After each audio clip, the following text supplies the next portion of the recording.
So this is Claire, who's just on the third day on the permanent makeup startup course with Katy at the Training Academy. So Claire, it's right at the end of the day, so we've had a few clients in today. So, long old day. We've had a couple of days of practicing on the skins and dummy heads and that, and then this morning you got your first chance to work on a real life client. So how was that? It was great. It was really good to actually do the procedure that I've been practicing for the past 2 days and actually do that on an actual real person.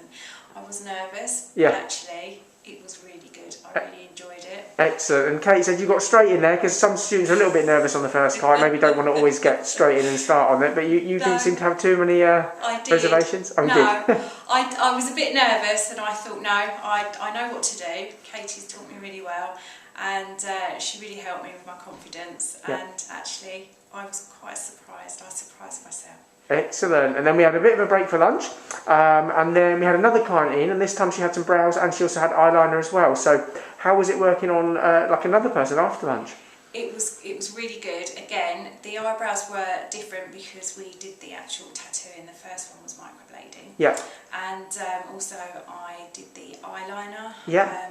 And I did a couple of crossovers, which was really good. So I got to see how that was put on, and it was interesting, and I really enjoyed that one too. Excellent. What was the client's reaction? Were they relaxed with you working on them? They were really relaxed. They were really, really nice, and they also said how great their eyes looked when they went out. They really liked the finishing results. Excellent, brilliant. And so you've had a nice mixture of clients in today then? Really nice mixture. They've both been very nice. Excellent, brilliant. Well, great third day. Glad you enjoyed your first client, and we'll catch up when you finish up tomorrow. Thank you. Cheers, Claire.